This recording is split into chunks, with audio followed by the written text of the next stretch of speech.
адамның өзінің видео үндеуін тыңдау керек үкімет. Шынымен демократиялық мемлекет болса ол. Бізде тыңдап жатыр ма? Тыңдап жатқан жоқ. 2 адам шықса да, 10 адам шықса да, пәленбай мың адам шықса да, стрелять на поражение. Кәдімгі бандитизм. Дұрыс па? Жылап, балам өлді ғой, баламның өлімінің әділ шешімін тауып бер десе, баласынан кейін үйін өртейді, үйінен кейін бауырын өлтіреді. Сұмдық қой, енді қарап тұрыңызшы. Жоқ, ол жағдайды барып кәдімгідей арасында жүріп, біліп тыңдадыңыз ба ол жағдайды? Қай жағдайды? Шерзаттың жағдайын қозғап жатсыз ғой. Барлық жағдай не только Шерзаттың әскерге шабытпен кетіп, табытпен келген балалардың да мысал үшін ата-анасына балаң суицид попыткамен өліп қалды дейді. А бірақ мәйітті үйге әкелгеннен кейін оны шомылдырады. Дұрыс па? Шомылдырған кезде көріп тұр ол бала кәдімгі жай ғана жіпке асылып өлмеген. Удардан өлген, қысым көргеннен өлген, денесінде неше түрлі сынақтар шыққан, например. Олардың бәрін ашып ешнәрсе айтып жатқан жоқ қой. Не сұрауға болады сосын? Айтыңызшы, айлық болса аз. Жай сұрап жатырмыз. Өздері көріп отыр. Например, да? Әлеуметтік жағдай өте нашар. 12 миллион қазақтың, таза 12 миллион қазақтың, 8 миллионның басында баспана жоқ. Сөйте тұра айлық 85 мың теңге. Мына жақта неге өзің бөлініп отырсың ғой деп жазып жатыр бір кісі. Неге бөлініп отыр екен мен? Не деп бөлініп отыр екен? Жеңіскүл қараңызшы, оны айтпай жатыр ма? Әнші де айтып жатыр, сайқымазақтар да айтып жатыр, белсенділер де айтып жатыр, жаңағы саясатта жүрген политик те айтып, депутат та айтып жатыр. Неге соны естіп бейбіт түрде шешіп бермейді? Хотя бы экономиканы дұрыстап бермейді. Өздері статистика бойынша көрсетіп беріп жатыр. Қазақстанда 24 жылы 184 мың жастар шетелге кетіпті. Так, не үшін жастар шетелге кетіп жатыр бұлар? Тыныштық па? Неге кетеді шетелге? Бір кетеді қайтып оралмайды 4-5 жылсыз. Значит, бұның жастардың ағылып шетелге кетуінің бір себебі бар. Себебі бар. Статистикаларын Тоқаев айту керек.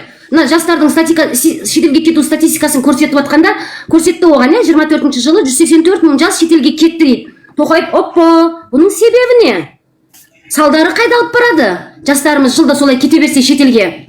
Себебі Қазақстанда жұмыссыздық. Жұмыспен біз Қазақстанның әрбір қазақтың бір қолына 2 күрек тауып бере алмай жатырмыз. Жастар сол себептен шетелге кетіп жатыр дейді. Себеп сол. Салдары не болады? Салдары ол жастар қайта елге орала ма, оралмай ма? Ол жастар демографияны көтеретін жастар, значит біз демографияны көтеретін елде күш, жұмыс күші қолдарындағы бар, белдерінде күші бар жастарымызды шетелге жіберсек, жұмыссыздық әлсірейді және демография әлсірейді. Ол қазақтың жастары 5 жылсыз қайтпайды елге. 5 жылда 184 мың бала 5 рет көбейткенде туылмайды деген сөз. Значит біз қандай қателік жіберіп қойдық жастарды шетелге жіберетіндей деп себебімен салдарын ойлану керек өзі. Статистикасына қарап, статистикасында тұр, кедейшілік саны 8%-ға өсіп кетті 24 жылдың есебі бойынша. Так, халықтың саны, кедейшілік саны 8%-ға өсті. Значит, біз налогты, штрафты, азық-түлікті қымбаттамауымыз керек. Себебі елімізде кедейшілік саны 8%-ға өсті. Оны қарауымыз керек. Бұл себебі жаңағы қымбатшылық болған сайын кедейшіліктің саны көбейіп жатыр ма? Значит, салдары халықтың алаңға шығуы мүмкін әбден. Бізге наразы болуы мүмкін, менің басқарып отырған жүйеме қарсы болуы мүмкін деп Тоқаев ойлану керек. Ал енді ажырасу саны көбейіп кетті бізде. Әлем бойынша 2-ші орында. Неге жастар ажырасып жатыр? Не себептен ажырасып жатыр? Себебі игромания, жаңағы алкоголизм, наркоголизм, жаңағы жоқшылық, ол бірінші үй жай жоқ, басқа жоқ. Значит, жастарға жағдай жасау керек. Соны ойлауға болады ғой, жай отырып, так, қолына бір сигаретін ұстап алсын. Так, жастардың ажырасу бойынша әлем бойынша біз 2-ші орынға шығып кетіптік. Неге ажырасып жатыр жастар? Сүйіп, күйіп қосылып жатыр. Значит, не то. 1 жылдан кейін, 2 жылдан кейін не үшін алып? Барлығы әлеуметтік жағдаймен ажырасып жатыр, дұрыс па, үйленіп алып. Или арақ ішеді, или карта ойнайды, или игромания болады жаңағы. И жоқшылықтан ажырасып жатыр. Значит, жастарға жағдай жасау керек. Так, жастарға жағдай жасаңдар, баспана беріңдер, өмір сүру мүмкіндігін нығайтыңдар деу керек. А суицид попытка неден болып жатыр? Дейді. Жоқшылықтың кесірінен кредит төлей алмайды. Әділ соттардың шықпаған кесірінен болып жатыр көп суицид. Жариялап, айғайлап тұрып 7-ші этаждан секіріп жатыр, например. Мысалы үшін да, соның бәрін ойлауға болады ғой, не себеп? Бұның салдары қайда алып баратыр? Халық азып баратыр ғой деп жай ғана ойлауға болады ғой. Халық алаңға шықпаса да, қазақ, ояныңыздар, қазақ. Сіздер мәселе бұл өмірдегі миссияларыңыз ше. Бұл өмірдегі миссия, блин, алты қанатты үймемен жаңағы марка киімде емес, от души жүректеріңді тыңдаңдаршы. Бәрің әр қазақ бай болып, елімізде әр наурыз мерекесінде думан болып, тіліміз, дініміз, салт дәстүріміз әлемге әйгілі болып жатса, марқайып өмір сүрмейміз ба? Қауіпсіз ел болып жатса, айтыңыздаршы. Бізде қауіпті ғой, қоғам қауіпті. Көшеге шығуға қорқамыз. Айтыңыздаршы, бала көшеге шықса қорқамыз. Магазинге жіберуге, картошкаға жіберуге қорқамыз. Рахаттанып, ворота құрмай, немістер коррупциясы жоқ, мемлекет, қылмысы жоқ, мемлекет на такой степенде заборда соқпайды бұлар. Білесіздер ма? Тыныш, қорқпай, түнгі 3 па 4 па көшеде жүре береді. Біреуге тимесең болды, жұмысың бар ма, барып істеп келе бересің. Жоқ, Айткүл тәте қай қаланың қызы? Шымкент.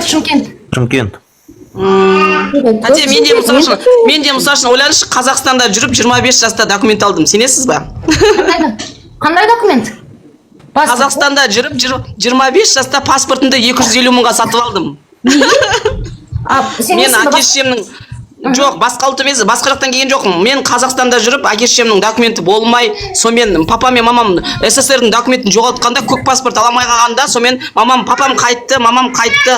Былтыр ағам қайтыс болды үйдің жоқтығынан тәте. Мен оны сіздің айтып отқан нәрсеңіздің бәрін түсініп отырмын да. Былтыр ағам қайтыс болды үй жоқтықтан, былтыр өз-өзіне қол жұмсап. Мен документімді 250 мыңға сатып алдым. Ағам 32 жасқа келгенде документ алды. Мен де тоже сіз сияқты адамдарды қолдаймын тәте, өте дұрыс. Бірақ андай неме деді, дұрыс жағынан түсіндіріп, дұрыс жағынан шешу керек сияқты. Мынандай қатты кеткен жаманда қатты қорқа береді. Еңізкүл қараңызшы, жарайды, сіз 25-ке ағаңыз 32-ке келіп алды да, бәлки сіз секілді тағы да сөйтіп шырылдап жүргендер бар шығар, ала алмай, документ ала алмай қиналып жүргендер. Бар, жетеді. Сіз үндемей осы нәрсені көтерген жоқсыз. Мен сіздің орныңызда болғанда осыны көтеретін едім, ақша бергенді көтеретін едім, подстава жасайтын едім. Өзіңіз секілді кісілердің мүмкіндігін ашып беретін едім, түсінесіз ба? Үндемей көтеріп жатырмын. Осы мәселені көтеріп жатырмын. Басқа да кісілердің мүмкіндіктері жабылады. Үйсіздікті де көтеріп жатырмын. Үйсіздікте, үй жоқтықта 80% қазақтың адамдары далада жүргенде де көтеріп жатырмын, айтып жатырмын барған жерімде. Біраз жерге барып жатырмын, шын айтсам.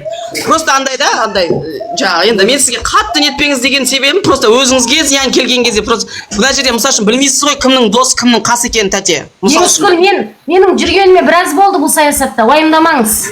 Иә, соған ғой мен балаларым Қазақстан деп жатсыз, қазір құлақтарда көп, шықымды жақтап атқан жоқ. Кім ана жерде мені мысал үшін білмейсіз қандай адам екенін, басқа адамды білмейсіз қандай адам екенін. Просто сол бала-шағаны ойлаңыз деп отырмын ғой. Алаңдап тұрсың ғой, бірақ балалар да иә, уайымдамаңдар қыздар. Сіз сияқты қыз Қазақстанға керек тәте. Шындықты жақсы айтып жатсыз, жақсы нетіп жатсыз. Соған просто бала-шағаға зиян тиіп кетпесін деген ойым ғой тәте, жаман ойым жоқ ешқандай. Өте дұрыс шырылдап жатсыз, дұрыс айтып жатсыз. Қолдап тұрмын. Енді қараңыздар да, Дулат Ағаділдің өзі де өлді, осы қазақ үшін баласы да өлді да. Содан біздің қай жеріміз кем, қай жеріміз артық? Айтыңыздаршы.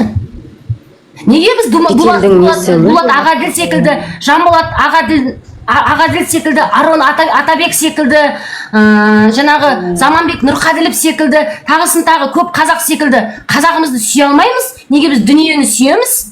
Өзіміздің қарақан кәлләмізді сүйеміз? Айтыңыздаршы, неге біз ұлтымызды сүйе алмаймыз? Неге айта алмайды екенбіз? Бас кеспек болса да тіл кеспек жоқ.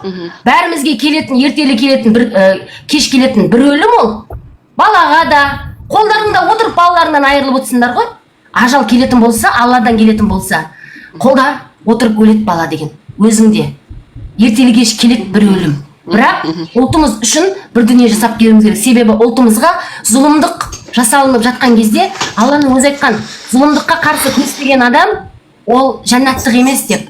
Біз зұлымдықты айтуымыз керек. Себебі қазақтың жасап жатқан зұлымдығы үшін үндемей көтті ойлап отыратын болсақ, ол кезде біз жәннаттық бола алмаймыз. Имамдарға алтын сырға құлақтарына еліміздегі болып жатқан зұлымдықты айтпай, тоқалдарды айтып отырған, жаңағы астафралық, субханаллахты айтып отырған кісілер, сіздер жәннаттық бола алмайсыздар. Себебі елде екі қазақтың бірі зұлымдықтың құрбаны болып отыр.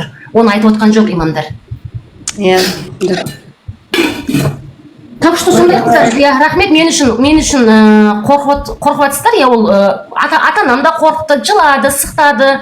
Мен бірақ жаңағы не дейді, тәуекелге бел буған адам, шешініп суға түскен адаммын. Аллаға аманат. Алланың әміріне қарсы шығып жатса, онда Алладан биік болған деп айта аламын. Тоқаевтың жүйесі мен балаларымды өлтіріп. Бірақ Алладан биік ешкім жоқ. Мен оған сенімдімін. Ажал Алладан келсе, мен оған араша бола алмаймын. Тоқаев пен Назарбаевтың жүйесінен ажал келмейді, оған Алла араша болады мен балаларым үшін. Сол себептен қорықпаймын.